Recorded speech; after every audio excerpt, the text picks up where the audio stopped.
Bismillah, salatu wassalamu ala rasulillah wa ala alihi wa sahbihi wa sallam tasliman kathira. Ba'd, assalamualaikum warahmatullahi wabarakatuh.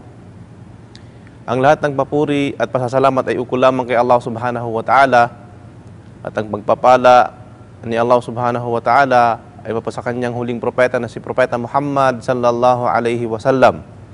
Ako'y sumasaksi na walang ibang Diyos kundi si Allah at si Muhammad ay kanyang huling sugo at kanyang huling propeta. Mga kapatid ko sa pananampalatayang Islam, ito po ang inyong lingkod, Brother Ismail Cacharo mula sa Rauda Islamic Center. At insyaallah sa mga pagkakataong ito ay magtatalakay po tayo ng mga talakayin na may kinalaman sa pagsalubong natin sa buwan ng Ramadan o sa buwan ng Ramadan. Ito pong pagtalakay na ito ay serye po ng mga aralin na tatalakayin ko at ng aking mga kasamahan mula sa Rauda Islamic Center, insyaallah subhanahu wa ta'ala.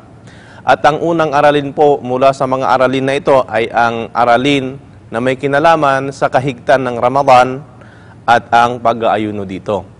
Sinabi po ni Allah subhanahu wa ta'ala sa banal na Quran, Ba'da a'udhu billahi minash shaitanir rajim, Syahru Ramadan alladhi unzila fihi al-Quran hudan linnas wa bayyinatin minal huda wal furqan faman syahida minkumus syahra falyasum wa man kana maridan aw ala safarin fa'iddatun min ayyamin ukhar yuridullahu bikumul yusra wa la yuridu bikumul usr wa litukmilul iddata wa litukabbirullaha ala ma hadakum wa la'allakum tashkurun.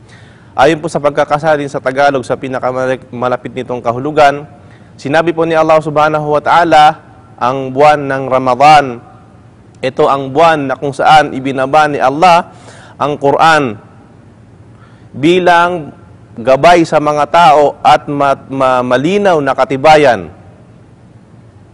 Bilang gabay sa mga tao at malinaw na katibayan at mga patunay. Kaya't kung sino man sa inyo ang makita niya, ang buwan dito ay pag-ayunuhan niya ito. At kung sino man sa inyo ang may sakit o hindi kaya naglalakbay, ay palitan niya ang kanyang pag-aayuno ng ibang araw na tulad nito. At sinabi pa ni Allah subhanahu wa ta'ala, walitukmilul iddata, at upang kumpletuhin ni Allah subhanahu wa ta'ala para sa inyo ang inyong pag-aayuno. Iniibig ni Allah subhanahu wa ta'ala para sa inyo ang kagaanan at hindi niya iniibig at hindi niya ginugusto ang kahirapan. Upang tayo ay kumpletuhin natin ang ating pag-aayuno, kumpletuhin ang pag-aayuno at magpasalamat para kay Allah subhanahu wa ta'ala.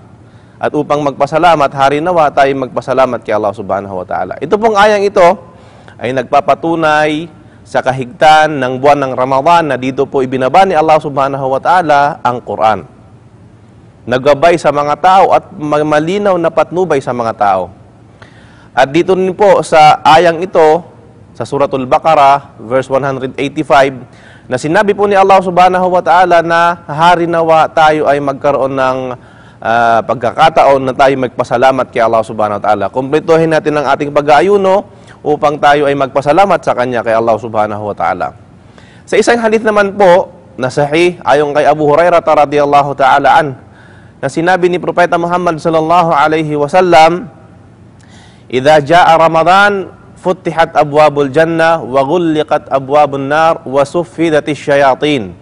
Sa sinabi ni Propeta Muhammad sallallahu alaihi wasallam, na kapag dumating na ang buwan ng Ramadan, ay binubuksan ni Allah subhanahu wa ta'ala ang pintuan ang mga pintuan ng paraiso at isinasarado niya ang pintuan ng impyerno.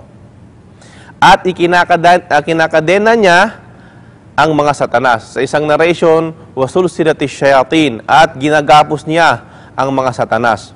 So dito, mapagtatanto natin na si Allah subhanahu wa ta'ala mismo ang tumutulong sa atin upang makagawa ng kabutihan sa kahigtan ng Ramadan na ito, na binubuksan niya ang pintuan ng paraiso bilang pagbibigay ng pagbibigay ng magandang balita sa mga mananampalataya sa buwan ng Ramadan. At isinasarado niya ang impyerno, at sinasarado niya ang pintuan ng impyerno.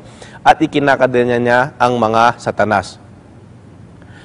Sa isang hadith naman, sabi ni Propeta Muhammad sallallahu alaihi wasallam, sabi niya, "Man sama Ramadan imanan wa ihtisaban, ghufira lahu ma taqaddama min dhanbi." Sabi ni Propeta Muhammad sallallahu alaihi wasallam, kung sino man ang mag-ayuno sa buwan ng Ramadan, ay patatawarin ni Allah subhanahu wa ta'ala ang kanyang mga naunang kasalanan. Ang ibig sabihin, kapag dumating na ang buwan ng Ramadan at ang isang tao mag-aayuno siya para kay Allah subhanahu wa ta'ala at ang kanyang pag-aayuno ay tatanggapin ni Allah subhanahu wa ta'ala, ay patatawarin niya ni Allah sa kanya ang kanyang mga naunang kasalanan. At ang ating pagbibigay ng babala dito na hindi po lahat ng kasalanan ay pinapatawad ni Allah subhanahu wa ta'ala dahil sa pag-aayuno, kundi ang pinapatawad lamang po ni Allah subhanahu wa ta'ala na kasalanan dito ay ang kasalanan na maliliit, sapagkat ang malalaking kasalanan ay ang kinakailangan po dito ng isang taong nagkasala ay magtauba, magbalik loob kay Allah subhanahu wa ta'ala kasama ng mga kondisyon nito. At sa isang hadith naman po, sa hadith Qudsi, na sinabi ni Propeta Muhammad sallallahu alaihi wasallam, na sinabi ni Allah subhanahu wa ta'ala, "Kullu amalu ibnu Adam lah illa as-sawm fa innahu li wa ana ajzi bih." Sa isang narration ng hadith al-Qudsi, sinabi ni Allah subhanahu wa ta'ala sa pamamagitan ng bibig ni Propeta Muhammad sallallahu alaihi wasallam, ang lahat ng gawain ni Adan ay sa kanya, maliban sa pag-aayuno, sapagkat ito ay para sa akin, kaya naman ako ang magbibigay ng gantimpala dito. Ito ay sinabi ni Allah subhanahu wa ta'ala. At ang kalugtong ng hadith na ito na sinabi ni Allah subhanahu wa ta'ala, kaya naman kapag dumating ang araw ng pag-aayuno, ang isa sa inyo, kapag siya ay ininsulto o hindi kaya ay may nakipagtalo sa kanya, sasabihin niya, ako ay nag-aayuno. At huwag siyang gagawa ng mga kalaswaan at magsasalita ng mga kalaswaan sa araw na ito. At sinabi ni Allah subhanahu wa ta'ala dito sa hadith na ito na sa isang taong nag-aayuno ay mas mainam pa ang hininga niya. Mas mainam pa para kay Allah subhanahu wa ta'ala. Sa isang taong nag-aayuno ay mas mainam para kay Allah subhanahu wa ta'ala ang hininga niya kesa sa pabango ng mosko. At sinabi dito ni Allah subhanahu wa ta'ala na sa isang nag-aayuno ay meron siyang dalawang makukuhang kaligayahan o kasiyahan. Ang unang kasiyahan dito na sinabi ni Allah subhanahu wa ta'ala, kasiyahan na mararamdaman ng isang nag-aayuno kapag siya ay magsasagawa na ng iftar o kakain na sa kanya mula sa kanyang pag-aayuno. At kasiyahan na matatagpuan naman niya kapag natagpuan niya o di kaya kapag sa araw na ng paghukom na siya ay gagantimpalaan na ni Allah subhanahu wa ta'ala sa lahat ng kanya mga ginawa. Sa pagfa-fasting niya, ay bibigyan siya ng gantimpala ni Allah subhanahu wa ta'ala dito. At siya ay masisiyahan dahil sa pagbibigay ni Allah subhanahu wa ta'ala sa kanya ng gantimpala. Kaya naman mga kapatid sa pananampalatayang Islam, itong hadith Qudsi na ito ay sinabi ni Allah subhanahu wa ta'ala, napakagandang babala sa atin o balita sa atin na sa buwan ng Ramadan, ang lahat ng pintuan ng paraiso ay binubuksan ni Allah subhanahu wa ta'ala. At hindi lang yon, at binibigyan niya ng gantimpalang walang sukat ang isang taong nag-aayuno. Sinabi sa hadith na ito na ang pag-aayuno ay binibigyan ni Allah subhanahu wa ta'ala ng reward ng walang hangganan. Ibig sabihin, hindi niya binibigyan ng takda kung hanggang kailan lamang itong reward na ito, hindi gaya ng mga ibang gawain. Kaya ito ang kahigtan ng Ramadan, na dito binigay ni Allah subhanahu wa ta'ala, binaba ni Allah subhanahu wa ta'ala ang Quran. Ito ay binigay ni Allah subhanahu wa ta'ala na patnubay sa mga tao ang Quran, at ibinaba niya ito sa mabiyayang buwan na ito. At napakaraming hadith pa na ibinigay ni Propeta Muhammad sallallahu alaihi wasallam sa mga kahigtan nito na pagpapatawad ni Allah subhanahu wa ta'ala. Kaya naman insyaAllah subhanahu wa ta'ala, pagsikapan po natin na isagawa ang mga gawaing mabubuti, magagandang gawain sa abot ng ating makakaya sa buwan na ito. At inshallah subhanahu wa ta'ala, ito po ay serye ng ating mga talakayin. At abangan nyo po ang susunod na serye, inshallah subhanahu wa ta'ala.